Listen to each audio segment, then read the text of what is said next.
Sir ఇక్కడ association పుట్టి 30 సంవత్సరాలు అయింది సార్. నేను ఈ 30 సంవత్సరాల్లో 1 సంవత్సరం అయింది నేను ఇక్కడ సెక్రటరీ పదవిలో ఎక్కి. 30 సంవత్సరాల నుంచి ఒక్క పైసా రూపాయ లేకుండా ఫ్రాడ్ చేసి నన్ను కావాలని నేషనల్ తిరిగే బండ్ల ఓనర్లు సెక్రటరీ పదవికి ఎన్నుకొని నేషనల్లో కూడా లోలు కావాలని కొట్లాడుతుంటే దానిపై నేను అందరి వాళ్ళతో మమాయకమై చేస్తుంటే లోకల్లో ఉన్న వాళ్ళ కొద్దిమంది గిట్టుబాటు పడక మా లోపల గొడవలు పెట్టడానికి క్రియేట్ చేస్తున్నాను. గండు నరసింహ అనే అతని పీరియడ్ 30 సంవత్సరాల కాలంలో 14 సంవత్సరాలు చేసిందండి. ₹1 లేవు. నేను ఎక్కి 1 సంవత్సరం అయింది. 10 లక్షల రూపాయల ఆదాయం ఉంది.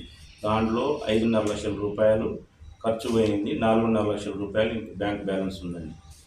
అతని దగ్గర 14 సంవత్సరాలు నేను చేసినప్పుడు పార్టీల ఫోన్ నెంబర్లు ఉన్నాయండి. అతను పార్టీలకు ఫోన్లు చేసి ఇప్పుడు వచ్చిన కొత్త సెక్రటరీ ఏం చేయలేడు, మీరు బెదిరించండి, కేసులు పెడతాం అది అని చెప్పేసి ఆల్రెడీ నా మీద 2 కేసులు అయినాయి. నేను స్టేషన్కి వెళ్ళి వచ్చిన అయినా కూడా పార్టీలకు ఫోన్ చేసి మొన్న ఒక పల్లవి ట్రాన్స్పోర్ట్ గుమస్తాకు ఫోన్ చేసి నేను కార్పొరేటర్ కొడుకుని అని చెప్పేసి మా ఉన్న ఓనర్లు లారీ లాగితే ఈ విధంగా వాళ్ళని బెదిరించి ఆపిన పనులని వదిలిపెట్టి కావాలని నా మీద నేను దురుసుగా మాట్లాడుతున్నానని చెప్పేసి క్రియేట్ చేసి నా మీద ఓనర్లలో ఒక బ్యాడ్ ఆలోచన కల్పించింది సార్. అయితే నేను బ్యాడ్గా మాట్లాడితే మళ్ళీ నిన్న నాకు ఫోన్ చేసి 5 మంది లోడు పంపించండి సార్ అని చెప్పేసి నాకు ఫోన్ చేసారు. అది నేను తప్పు మాట్లాడితే వాళ్ళు నాకు చెప్పకూడదు కదా సార్. మళ్ళీ అలాంటప్పుడు కావాలని నా మీద చేస్తూ అందులోటి ఇతను జిల్లాధ్యక్ష పదవి లేడు. ఈ బాడీ నుంచి ఎప్పుడో డిస్క్వాలిఫై అయింది. ఈ ఎలక్షన్లు అయిపోయి 4 years అవుతుంది.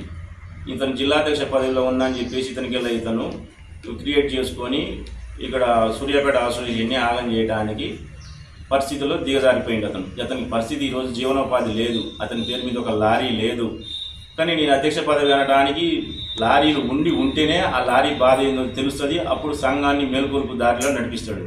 అతనికే లారీ లేనప్పుడు అతన్ని ఎలా జిల్లాధ్యక్ష పదవి అవుతుంది? కావాలంటే మీరు మన స్టేట్ వర్గం ఉంటుంది, దాంట్లో కూడా ఉంటుంది, తెలుసుకోండి. నేను లేని సమయంలో నేను నిన్న మార్నింగ్ వెళ్ళి నేను అందరు రాని కూర్చొని మాట్లాడదామని చెప్పేసి గుడికాడ కూర్చొని పిలిస్తే ఎక్కువ ఓనర్ కూడా రాలేదు.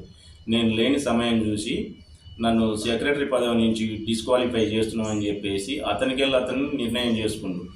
అతను నిర్ణయం చేసుకోవడానికి అతని అర్హుడు కాదు. మాకు ప్రెసిడెంట్ గారు వచ్చి కూర్చొని అందరి సమక్షంలో మాట్లాడి ఆయన చేసిన తుది నిర్ణయాలకు ఇక్కడ అంగీకరించబడుతుంది.